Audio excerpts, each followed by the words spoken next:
This is What's Left America, and I'm Chris Tritico. I'm Andy Georgeson. I'm James Campbell. And I'm Chris Bell. What's Left America is produced by Left Out Media and brought to you by the generosity of our sponsors and friends, just like the Houston Federation of Teachers, Local 2415, AFL-CIO, and hopefully someday friends just like you. Today on the show, we're going to cover Midterm Watch. It's the economy, stupid. The official White House apologist interview, fake news, Facebook and voting security, and the Manchurian President. We'll finish the show just like always with Out of Left Field. What's your name over here? What's your name? I am Andy Georgeson. Wow. She's back from her summer. We're reunited, and it feels so good. European vacation? I really did mean to say that, a summer house is something that every Scandinavian person has. It's not as... who called me a limousine liberal? I did. That had to be Chris Bell. Be it ever so humble, there's no place like the summer home. You see, when you have to fly 10,000 miles to get to your summer home, it's just, yeah. Well, we also have a place in Chapel Hill. Anyone who uses summer as a verb is really, it's difficult to understand their liberalism. Anyway. That's right. I'm still playing for the right team. So that's what's important. There you go. Well, it's good to have you back, and you'll be here all of today. So good. It's good. We're glad you're here. All right, midterm watch. It's the economy, stupid. The summer's just about halfway over, and the public's starting to think about the election coming up with everything that's happening. But it really, in my view, it always boils down to what's happening with the economy. And you've gotten a lot of focus on Trump and everything that he does every day. But I think when it hits the pocketbook and what people are looking at, those things are important. And so let's talk about a few things here. And like I said, while the political problems that the president faces, they create a lot of fodder for people to talk about. Something that popped up this week and what made me look at this is Donald Trump's parade that he's going to have. This parade is going to cost more than the South Korean the South Korean military exercise that we had every year that he canceled as too expensive. The military parade is going to cost more than that. And it turns out he invited Putin to come to be at that parade.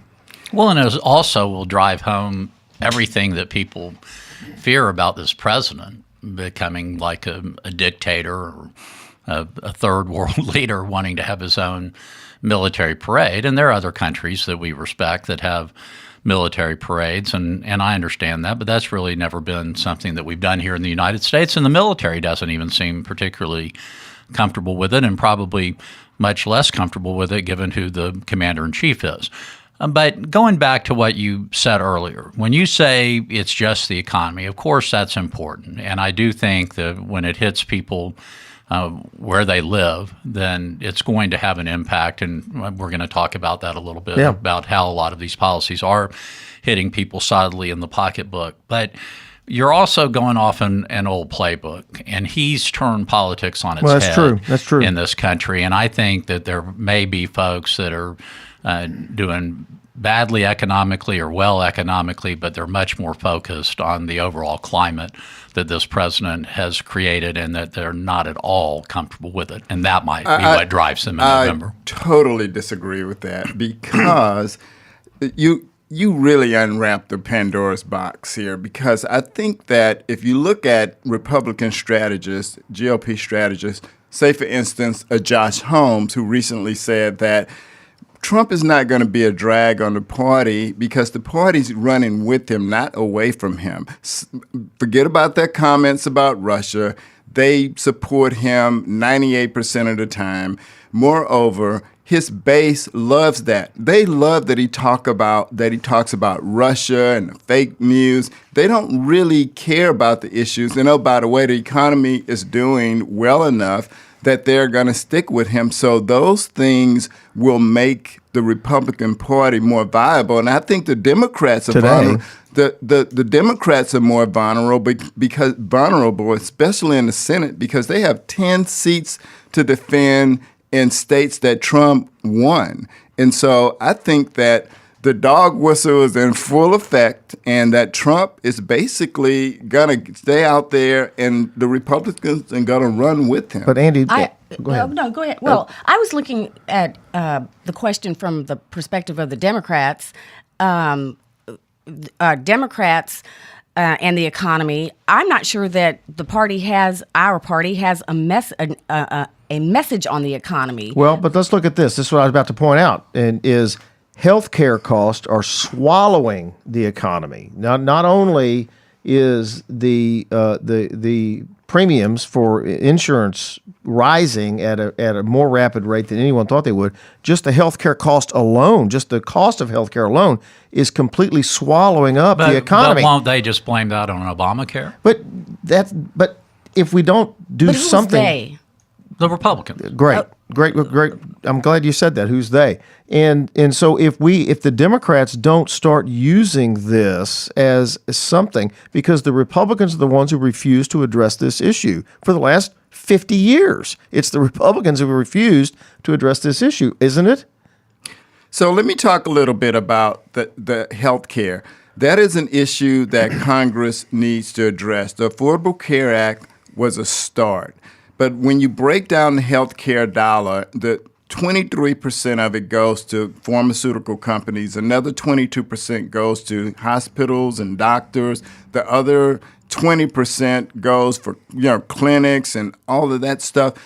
2.3% of that healthcare dollar goes to insurance companies. I'll tell you what's driving the healthcare in this country, and that is, let me just back up. If you didn't have employers providing health insurance for employees, this country would be in a world of hurt. But those employers are now looking for ways to reduce that cost to their bottom line. And Congress needs to rather than figure out ways to get rid of the Affordable Care Act, they needed to figure out a way to fix it. Well, look, but we all know that's just not going to happen. Congress is more focused on trying to repeal it, and when that didn't work after 50-something attempts, the administration is just working on taking it apart bit by bit. The only thing that I can see working for Democrats in this midterm are people who are talking about health care for all, but I don't see that there's a real message around that. That's just, I feel like we're just hopeful that people will think, oh, my health costs are going up, so I'm going to vote Democrat. But why would they? What are the Democrats saying about it? Well, single payer is a huge issue with a large wing of the Democratic Party, basically Medicare for all. And certainly the Bernie Sanders wing has been singing that song for a long time. And I think there are other people who are starting to realize that that's probably the only way we're ever going to solve this crisis. Absolutely. But I feel like there is a hopelessness. Everybody has been singing off that playbook, but it has not been successful. Hymn book, you can say it. but look, did I mix my metaphor there? I don't know. What is going to get people to come out? All right. Well, if you don't like that one, Andy, how about the Republican tax cut is going to add at the end of the day $2 trillion to the debt. $2 trillion to the debt. Now, the George Bush tax cut added $1 trillion to the debt, and by the end of his term, we all know what happened. The economy tanked. Obama inherited the worst economy, than the Great Depression, and this is going to double that. And so you're going to see the exact same thing happen. Now, so if you don't like the health care argument, what about the $2 trillion debt argument? All of those are good arguments. What I'm saying is that I am not hearing the Democratic Party as a national party making a coherent case for any of these things. But the bottom line is that why do we need all these other things to run on? The crazy of the Republican president that we have ought to be enough to bring the Democrats out in droves. Why is that not happening? I agree with that, but I don't think that's enough because the tax cut need a message. On top of... We need a message. Yeah. That is my whole point. So I'll give you a message. I brought it up. So... Good point. So the tax cuts are one thing, but that's compounded by baby boomers retiring and Social Security, subsidized health care.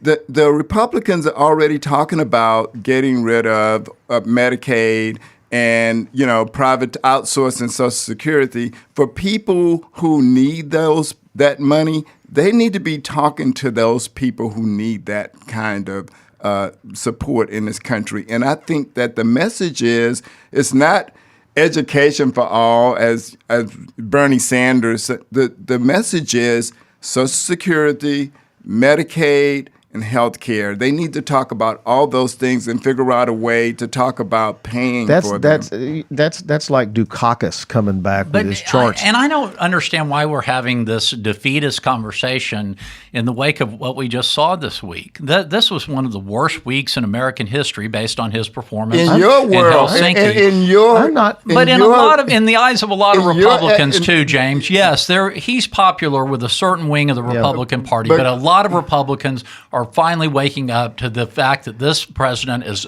a disaster.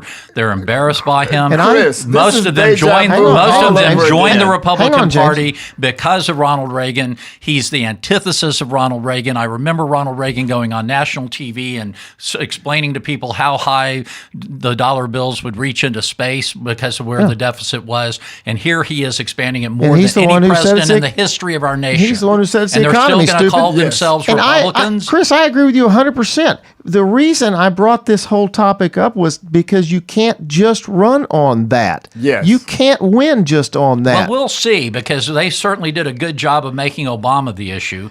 And apparently it worked very well for him. And there are some issues, and there are a lot of issues that people are talking about. And you say they're not coming out in groves. We had more people vote here in Texas than we've had in I don't know how long in the primaries. And I do think that they're going to come out in droves, given what we've seen happening to in the immigrant community. The Hispanic community is up in arms. There are finally efforts to organize those people who are registered to vote but haven't been voting. And so a lot is going on out there. I hope so. Those people?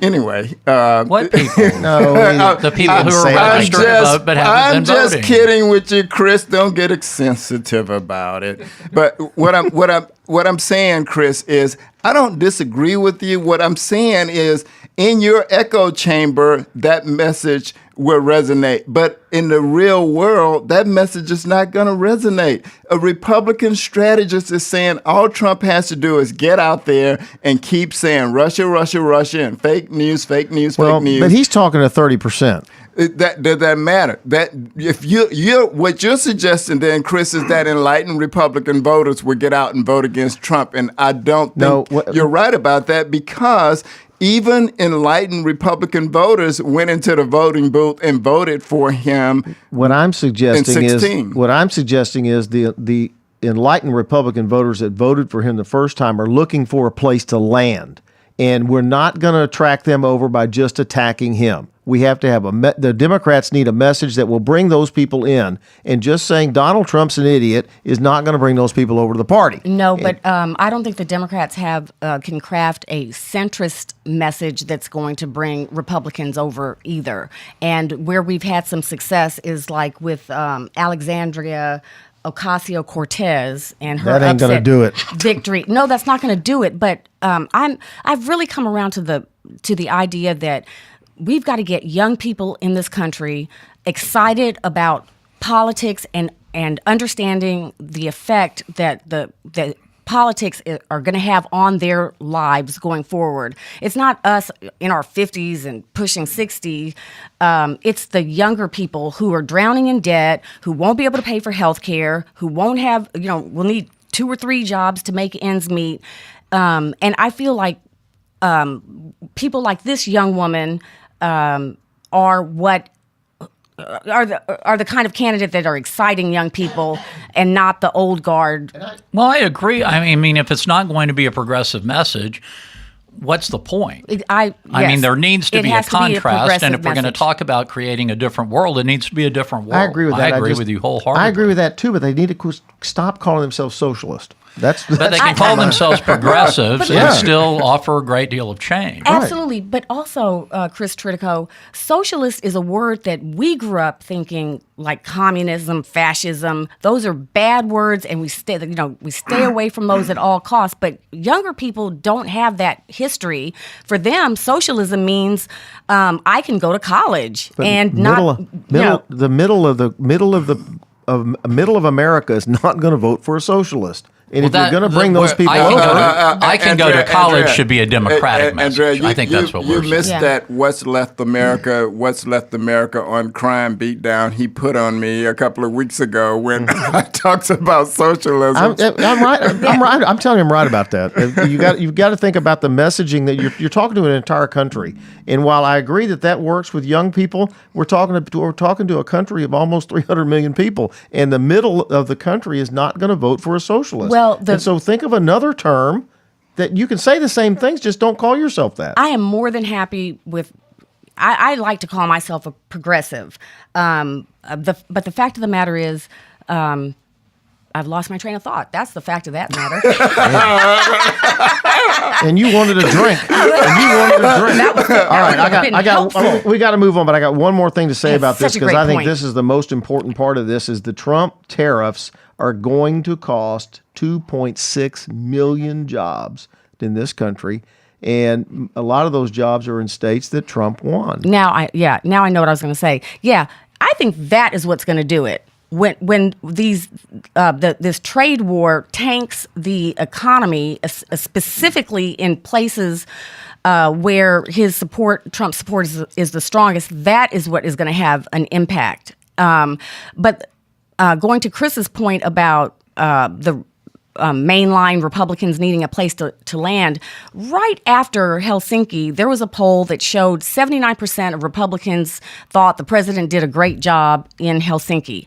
I just don't understand how that can be. That was 79% of the Trump supporters, not 79% of the Republican Party. I promise you that. We'll have to look that up and clarify that on our Facebook page and our website. But I thought it was Republicans. I don't think there's any question that he's grown his support in the Republican Party, but there's still a gap there. And there's still a gap with the people who have been the more mainstream establishment Republicans. And I don't think they're going to support anyone who ties themselves to this president going forward. Chris, even if you can convince me, which you sort of kind of did, that Democrats are excited about this election and coming out in droves, who are not coming out in droves are the Republicans to chastise this president. And I think there are plenty of them in the Congress, probably including Mitch McConnell and Paul Ryan, who think the president is a buffoon, but they're not saying it. They are running scared of this president. And so what difference does it make if they're running scared of him, they don't do anything about it? Well, they're not right. And I know we need to move on, but I think the other problem, and I think that we're kind of in a unique position on this podcast to discuss this, is that another one of the problems, a lot of the folks, when you go to these rallies and you see who's coming out, the overwhelming majority are white. And we have become sort of the party of identity politics, and we're not doing a very good job of talking to each other and getting all the different groups that make up the Democratic Party excited about certain candidates. I hate to hear people talking about white people being a problem. That's just... Oh, you talk about that all day long. White people are never the problem. Yeah. No, that's a good point. That's a good point. And it was interesting that the Republicans, for about 5 minutes there, said we're going to have a big tent, and as soon as some brown and gay and hippie people started showing up in the tent, they were like, nope, we're not going to have a big tent. We're just going to stick to white people. They had a big tent. It was just white. It was a big white tent. And a big tent, and Sleepy was in it. That's right. All right, Carson. We got to move on. We got the official White House apologist on the line waiting for us. We're going to move on right now. Blake, thank you so much for coming on. Does the government know that you're doing this show today? I have not spoken to the staff. Thank you very much. I appreciate you inviting me on. I apologize for the connection, though, if I cut out a little bit. Well, thank you for being here. And just tell us a little bit, what is your background in apologizing? Well, I've been married for 15 years. That helps a lot. Plus, as a child, I was always looking to make people feel better. So what I've found, and I believe that statistics will show that when there's a good apology, a lot of feelings can be saved and a lot of bridges can be built. Mr. Rotundo, I'm curious, were you ever told as to when the White House had made the decision to bring in an official apologist? Actually, approached them after hearing the rhetoric about the past president's called apology tour. I realized, there's an opening for that, because if elected officials would find if they would find the time to apologize for some of their policies, for some of their own actions, the public would be less skeptical, and I believe it could help bridge gaps that we have in America today. Will it be a full-time job? It's a full-time job with a lot of overtime right now. Blake, what makes for a successful apology? Give us an example. That is a very good question. What makes for a very good apology is an apology that sounds bigger than it really is. If you can give a statement of apology while at the same time not admitting any wrongdoing, it's a real win for both sides. Being apologized to feels good because an apology. The side that is giving the apology still has a gray area that they can say that they did no wrong and therefore you shouldn't. Blake, does your security clearance give you access to the president? Mainly report Jared Kushner. I don't see the president very often. The president sees me as weak because he thinks I apologize too much. Well, with that said, is it hard to get the president to apologize? I can tell you is some real verbal and mental gymnastics. Many times the president does not feel that an apology is owed. So what I tell the president is to think of it using the two-time theory. In other words, if you say it twice, it counts. If you say it once, it doesn't really count. So we issue an apology, but not an apology. Well, what are the parameters? Are you allowed to simply stick to the facts? Are you allowed to maybe hedge sometimes or make some things up? Or what are the guidelines there? Well, first of all, we have to measure the level of response needed. Is it a yellow? Is it an orange? Or is it a red?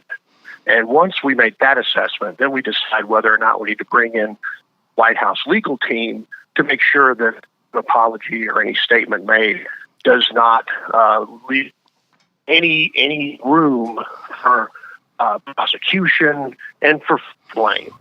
Let me just throw out a fact pattern and see how you would handle this. So suppose the president's accused, or the president goes to a foreign country, and let's just say, for instance, that the prime minister, the president feels has mishandled the country's withdrawal from a certain pact. Let's just call it maybe Brexit.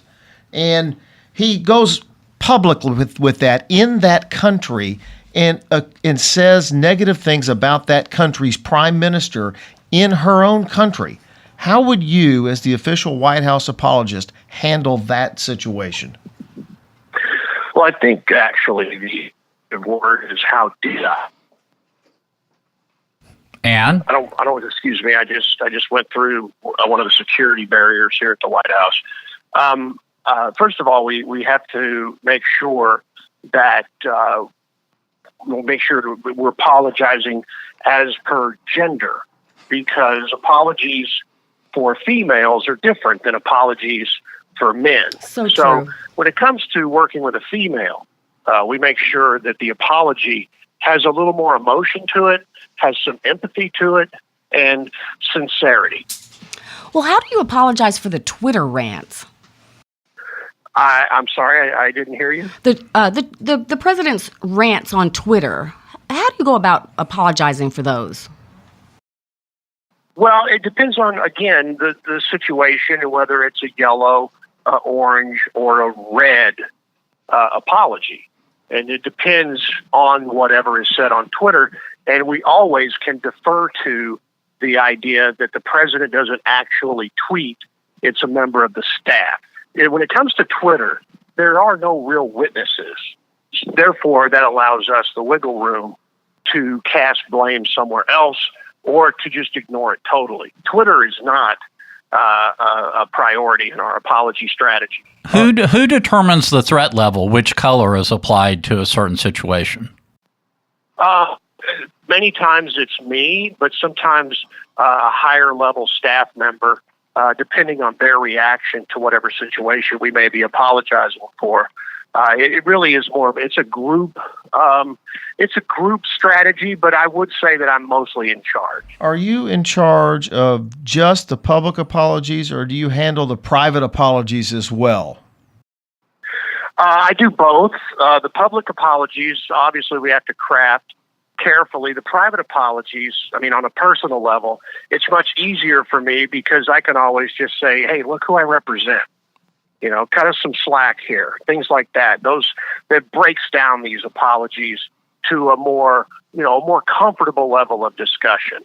And also for myself, as I advance in my career, I can also, like I said, say, wait, look who I'm representing here, okay? And then when we start from that point, when that is the foundation of the apology that we're giving, that usually gives me a lot of breathing room. So I want to unwrap a little more about this, what constitutes an apology. And what if the president is accused of having an affair with a porn star and paying off $130,000? How do you handle that? Well, actually, that's really one of the easiest things I've had to do, because if we break it down, first of all, I don't have to even worry about what I say when it comes to the male demographic, because they don't care. All they really would want, if anything, is maybe a phone number. Sometimes it gives guys hope. Sometimes it gives men the inspiration to become more successful, to work harder, to build their own personal wealth. To men, it's not that a person would commit such an act. It's really about, did they get caught? And then, of course, you have to break it down with bragging rights, because there is a certain level of bragging rights among men. Now, when it comes to the females, well, we have to be very careful that we try not to admit any guilt, and at the same time, try to impress upon the females that they too could have been in her position, and it helps build their confidence as well. But then again, we add in a lot of emotion, some empathy, and try to draw a little bit of sympathy, as in, how I couldn't help myself. Could you tell us a little bit about the approval process for your apologies? The approval process? I am the approval process. We do run these things by the president. But again, as long as we tell the president that this is an apology, but not an apology, the approval process is pretty smooth. In this White House, isn't the job of apologist more than a full-time job? Do you have a staff of a dozen or more people? This is a 7-day-a-week, 24-hour-a-day job. How do you handle the workload? Well, like other positions here at the White House, we have a rotating staff. People come and people go. So sometimes we have as many as 16 people. Sometimes we're have as little as 4. Right now we're at 4. Hang on a second. Now we're down to 3. I'm curious, Blake, on you talked about the different color levels. You talked about not being very concerned about Twitter, but as we've all seen, the president seems to start fairly early. Excuse me just one second. I'm sorry. Okay, I'm sorry. All right, we're down to 2. But this president seems to start fairly early in terms of making these statements, and I'm curious if you've ever gotten out of bed and picked up your phone and had what, for lack of a better term, I'll call it like a what the fuck moment, like what the fuck, or anything like that. Have you ever had that kind of reaction? Well, I think everybody has had that type of reaction. And again, I'm here to serve at the pleasure of the president and the White House. So this is a 7-day-a-week, 24-hour our day job. So, Mr. Rotundo, can you just give us a couple of the more memorable private apologies that you've had to give as we wrap this up? Just give us an idea of a couple of the more memorable ones. Well, boy, that's a tough one because there's a lot of non-disclosure agreements that, in this particular position, I can tell you that one of my greatest moments was when I actually first began. Hang on a second. There's some goofing around going on here, and I don't think he's just a moment. I don't care if it's Sunday. We're here to make sure that it needs to be. Excuse me, I have to talk to the staff. If we have to be here to be ready to respond to the president, you need to have the proper attitude. And I'm sorry if you think I'm being rough, and I'm sorry if you think this is a very high pressure position, but it is. This is a White House. We don't play. Now, excuse me, where were we? You were talking about the private. Hang on. Oh, we're down to 1. Okay, go ahead. You were talking about the private apologies that you've given in the non-disclosure agreements? I will tell you that years ago, I actually did some, this is when I really first got into this, I did some freelance work for former Senator Larry Craig. And so I found myself spending a lot of time talking to individuals at various rest stops, airport bathrooms. And, just one of the funniest things was I had a guy ready to file a lawsuit. And I believe it or not, I got the senator out of that by giving an apology and 2 gift certificates to Arby's. It was really one of my greatest moments. And I knew then that there was a future in this. That was a job well done. Mr. Rotundo, I want to thank you so very much. Thank you so very much for giving us some time today and enlightening the country in what you do and how you help the country in helping our president. Thank you so much. Blake Rotundo, ladies and gentlemen. Thank you. And I would like to apologize for having to discipline my former staff members during the interview. I certainly apologize for that. And I really do apologize. I mean, this is an apology. Thank you so very much. Have a great day. Thank you. All right. That was Blake Rotundo. That was a wild interview if I could say that. All right. We're going to move on now. Fake news, Facebook, and voting security. In a discussion about fake news and what they take down off of Facebook, Mark Zuckerberg, I think it was last week, Mark Zuckerberg said Facebook would be quicker to take down harassment directed at a Sandy Hook victim than remove a fake news story promoting the conspiracy theory about Sandy Hook. Then he offered up an example of the Holocaust. I'm Jewish, and there's a set of people who deny that the Holocaust happened, he said. I find that deeply offensive. But at the end of the day, I don't believe that our platform should take that down because I think that there are things that different people get wrong, and I don't think that they're intentionally getting it wrong. And he went on. Uproar. You know what he needs? A good apologist.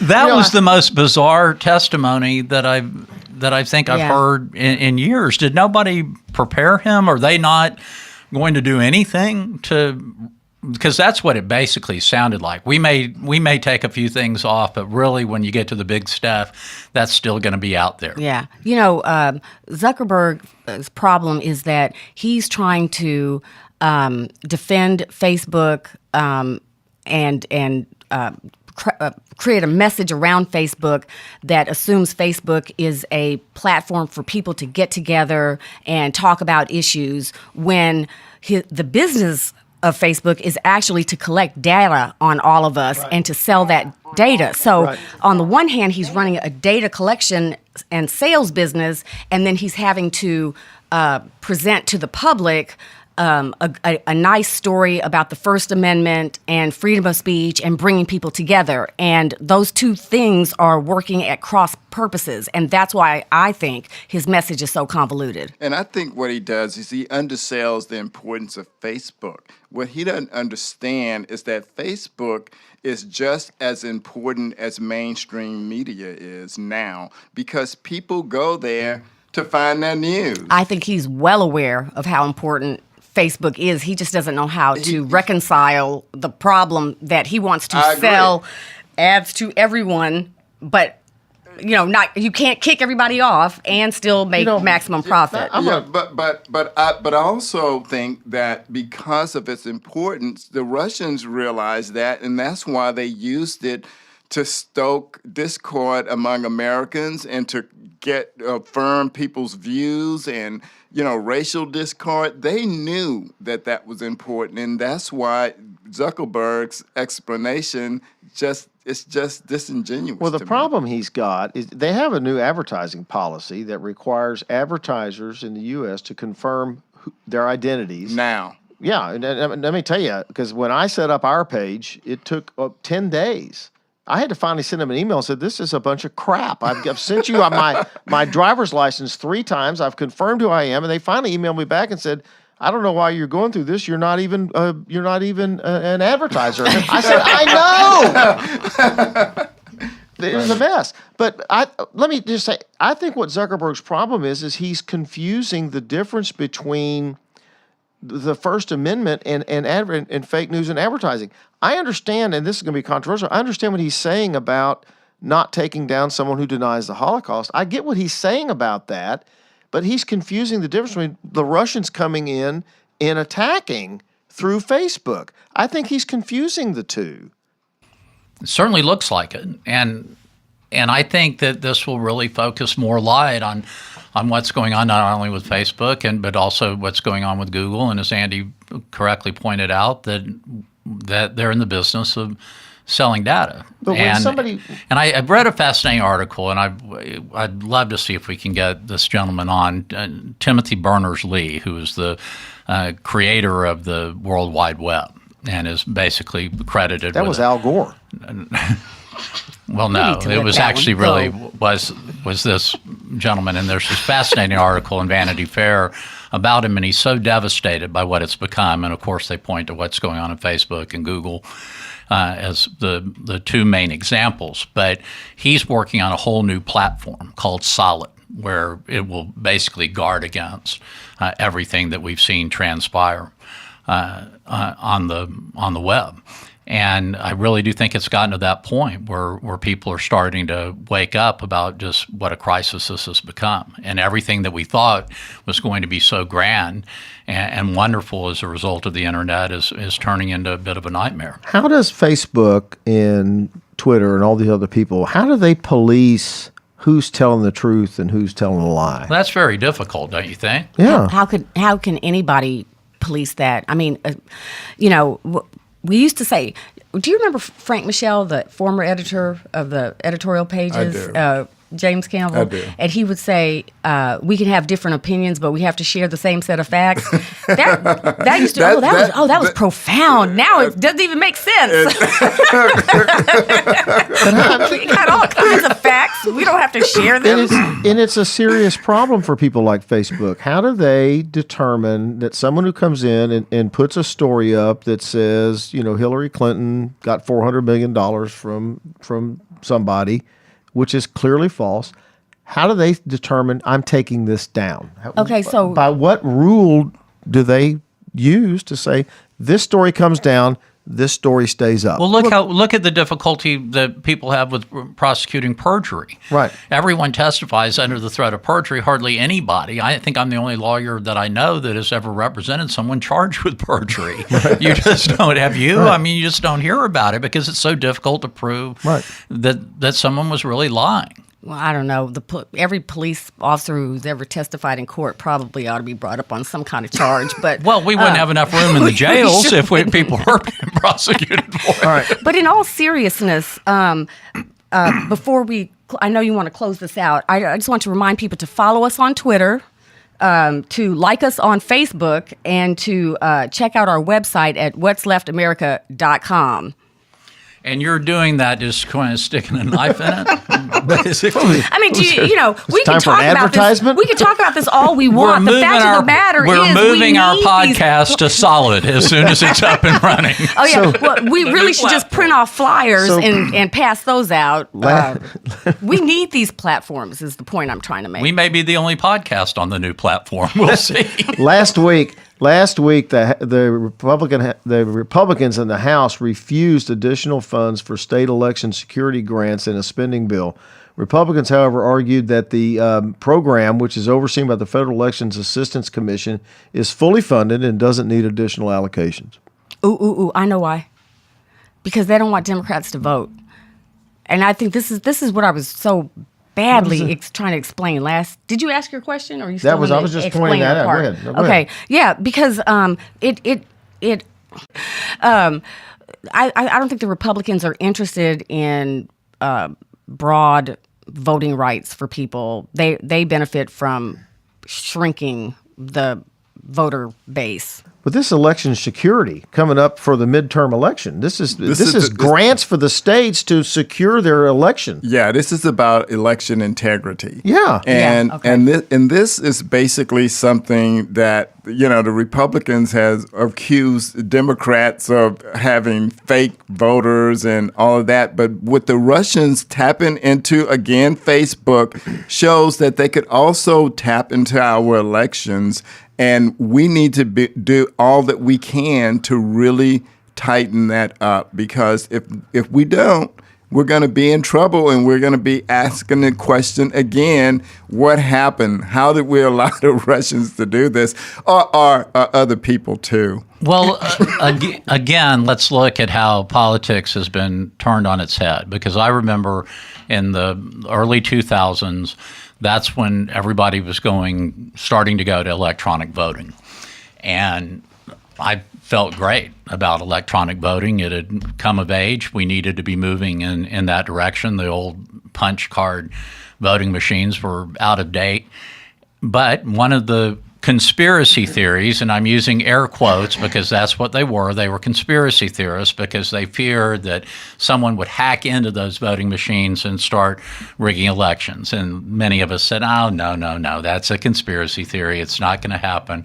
Well, who in their right mind today would not be concerned about folks hacking in, given what we've seen in recent years? And it's really sad where we find ourselves coming from an era when I think people had great faith in elections and the way that they were run, and now people basically having none whatsoever. Bill, you don't long for those hanging Chad days again? Well, I would love to have a hanging Chad day again. That would be, at least we would know that there was some integrity left in something. All right, let's move on. The Manchurian President is our last topic for today before we move into out of left field.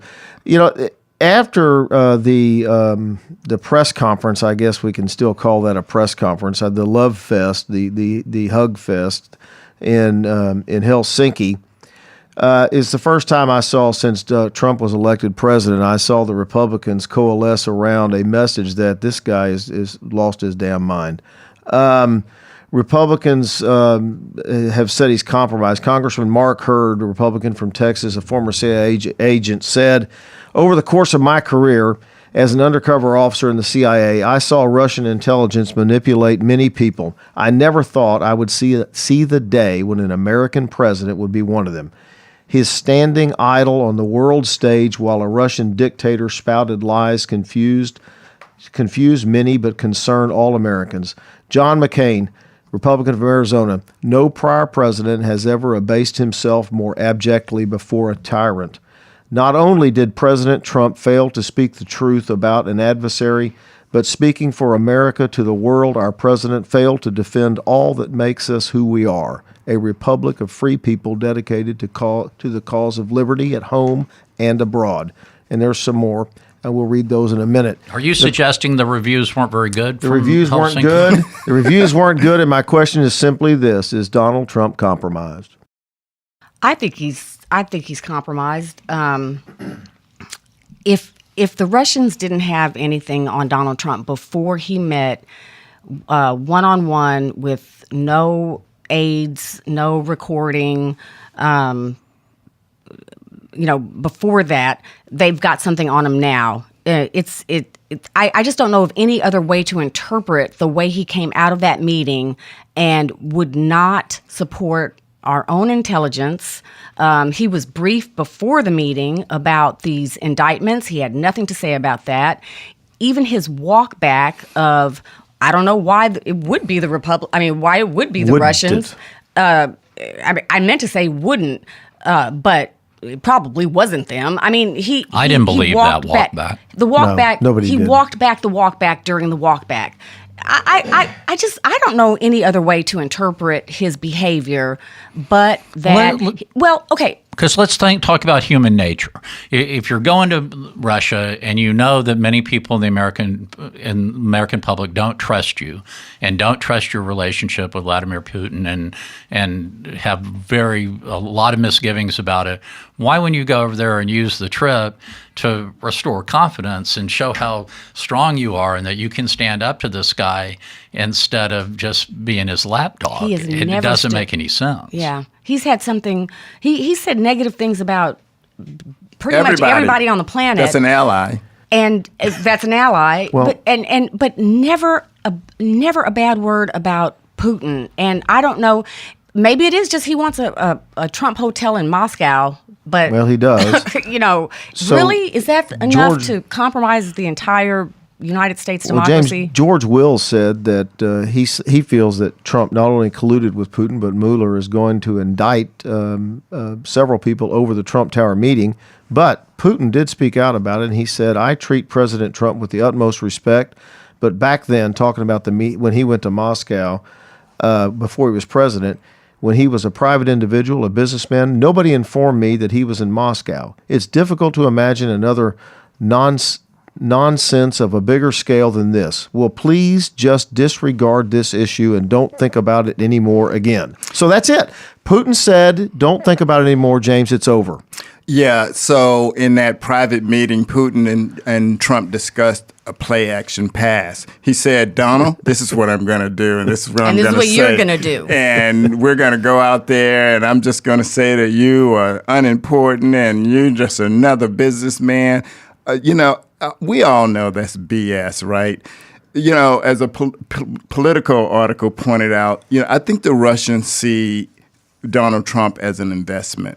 They see him as someone who will do their bidding and will carry their water in the U.S. But fortunately, we have even Republicans who push back on that, people who were cold warriors who say Russia is an enemy, and we need to recognize that all the time. The larger theory for some is that Trump and Russia, he's trying to cultivate that relationship because China is the bigger existential threat.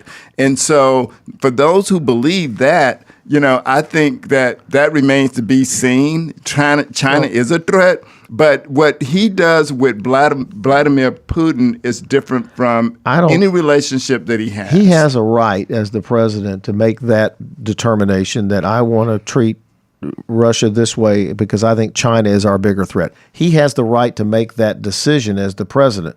The problem I have is meeting with him in secret without anyone there to take notes, to record the agreements that he's made. But the bigger problem than that is refusing to tell even your senior staff. But okay. So let's go back to what that means to Trump supporters and the midterm elections coming up. NPR went down to Trump territory in Florida and interviewed military people and working class people. And you know what they said? It means nothing because he was in that room negotiating America's interests. Well, I understand what it means to that 30%. I'm talking about what it means to the rest of the country and the world. Well, what I find most fascinating is the fact that apparently the Democrats on the Intelligence Committee in Congress and the House wanted to delve into this issue of possible money laundering through the Trump organization, Russia laundering money years ago through the Trump organization, and the Republicans completely shut them down. The hope on behalf of Adam Schiff and I think others is that Mueller obviously is probably going to do it. Looking into that. But that is probably the most logical theory that I've heard, and I've never been a big conspiracy theorist, and if this had originally been thrown out, I'd say that's just ludicrous. But now you look at what has transpired this week, and you're looking for explanations, and a prosecutor said he didn't have any real knowledge of it, but he has that crime think attitude, and he said he says I don't think there's any kind of sex tape or anything like that. What would make sense is that back in the day in the 80s and 90s, the Trump organization was pretty early in. You look how they conduct their business. You look who their lawyer was. Michael Cohen. I mean, it raises a lot of questions about how they're running that organization. It's not a very far leap to think that the Trump organization was engaged in some illegal activity that Moscow knows all about and could open wide up. Considering who the Trump the Trump campaign has surrounded itself with, Michael Cohen, Ron Stone, Roger Stone. Yeah, he's a piece of work. Manafort, Flynn. All of these people have ties to Russia, Ukraine. Right. So yes, it could be that he's afraid of some criminal charges around money laundering, even if not for himself personally, because the president can't be indicted and he can pardon himself and he's going to rewrite the Constitution. But he has got family who are exposed. So it could be that. But I tell you what, Trump didn't make a recording of that one-on-one meeting, but the Russians did. And it would be so interesting to know what we would hear if we were able to hear that recording. Well, I don't care that they had a tape recorder in there, but the fact that the president is allowing Putin to leak out day by day, this agreement was made, this agreement was made, this agreement was made, and not challenging that. And it's the Russian wish list of things that he's been wanting to get done for years, and our president is not challenging any of that, is a major problem. But that's why I think that it's important to care about what was said in that room. I agree with that, but he's doing that because he is afraid. He's afraid for anyone to know what was said in that room. All right, and finally on this. Yeah, I get it. I'm with you on that. And finally on this, before we move on to our last area, Trump invited Putin to Washington this fall, right before the midterm, and that's just such a political mistake. He doubling down because of what happened to him this week.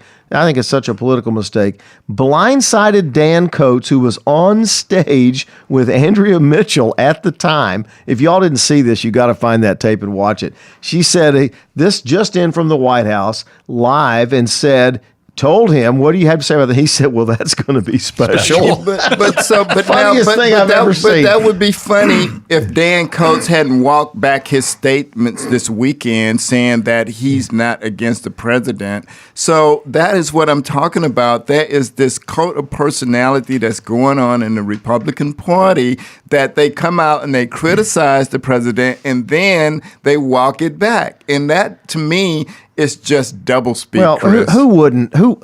Name anybody in any administration that said something negative about a president that didn't turn around and walk it back in any administration or get fired. Name them. But you know anybody. What? But I would submit that this is exceptional because this president is someone who goes against America's interests, and he does this all the time. Okay, I get that. So stick to your guns and we'll believe you. Anybody, but if you don't, it's disingenuous. Do you want somebody that's trying to do the right thing for the country to stay and try to do the right thing, or do you want him to stick by his guns and leave and put some idiot in there who's just a lapdog? What's better?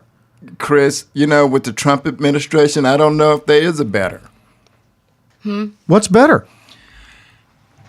Well, I think people are going to have to start standing up in the Republican Party. You're talking about people who are working for the president, Right. but you're seeing the same thing on the people who don't work for him from an equal branch of government. Well, sitting that's the there problem. And kissing up to him. And Congress, not willing to say anything. And somebody asked me this week, well, why is that happening? And I said, well, Congress is a self-preservation society, and all they care about is being reelected. And they know that if he sicks his dogs on them, that they're going to have a primary opponent, and they'll most likely lose. And I've also got another theory about Congress right now that I want to float. We got to move on, but I want to float this theory that they know they're about to get their butts kicked, and they know that Donald Trump is taking the country in a really bad way. But before they stand up to him, they want to get this second Supreme Court justice in there, and once they get that in, I think they're going to start standing up to him. Maybe. I think I was trying to make that point last week. Oh, you've been trying to make points. Every week you say that. But yeah, no, I think that they see him as the road to packing the judiciary with friendly judges, and they can put up with whatever until they achieve that goal, and they think that they can handle it on the back end, and hopefully they can. But it may be too late by then. I don't know. How I ended up as the conspiracy theorist on this podcast, I have no idea. That's why we invited you on here. All right, let's move on to out of left field. Who wants to go first? Well, my out of left field is something that I mentioned earlier, and that's that I really think that young people need to get involved in the political process. Democrats, progressive young people, because it's their future at stake. And I asked two brothers in their early 20s, one very conservative, one pretty liberal, if they would write an opinion piece about why it's important for people in their age group to get into politics and why their side was right. So sort of a counterpoint, conservative and progressive. And they showed an interest, but I haven't seen the piece yet. So now I'm going to put it out there to our listeners. Young people, if you want to write something expressing why people of your generation should be liberal or conservative, or liberal or conservative, or then get in touch with me on Twitter at Georgeson or at What's Left America. Last fall, a young lady at Houston area high school was expelled for not standing for the Pledge of Allegiance. Last week, a federal court moved that her trial could go forward on the grounds that her constitutional rights were violated. Just today, the NFL, or this weekend, reversed its policy on the national anthem and whether players can stand. Some can stay in the locker room and some can come out. And I think that's a good thing because that shows that constitutional rights are not a new concept. I think that people should have the right, if they don't want to stand for the Pledge of Allegiance, they should have that right. If they don't want to stand for the national anthem, they should have that right. And so constitutional rights is not a new concept in this country. It may be to this president, but not in this country. And I think that's a good thing, and it gives me hope as an American. People are going to think that I just talk about the Houston Astros every week because last week I talked about Josh Reddick. But this week, there were two things happened. We had Helsinki, but we also had Washington, D.C., where the Major League Baseball All-Star Game took place. And if you live here in Houston like we do, it was a glorious evening because you got to watch Alex Bregman and George Springer hit back-to-back home runs. I think it was the first time in history to seal that game for the American League. And I got to tell you, that Alex Bregman, it was one of the greatest articles. There was a big write-up on him in the Houston Chronicle, how he's obsessed with baseball, and it has to be one of the finest quotes by a father about his son ever. Alex Bregman's father saying, there you saw that little 5'10" Jewish kid from Albuquerque's participating in the home run derby, and that's true. And Alex Bregman, even if he comes out as the biggest Jewish supporter of Donald Trump in the world, I'm still going to think he's just phenomenal. Tritico, I know you're going to want to wrap this up right after your What's Out of Left Field. Clearly, the reason I want these young people to write is so I can run it in the Sunday opinion section of the Houston Chronicle. So, not just on What's Left America? Yeah, not just on our website. Please. So there was some self-interest, self-dealing going on there. Well, just to give young people a platform. Good for you. And if you're involved in a truck accident... All right, this proves that we don't talk about the out of left field topics, because I was going to talk about the NFL as well, but I'm changing on the fly. Since Mr. Campbell, I threw you a little play action pass. Mr. Campbell took my topic, but I did have one in reserve.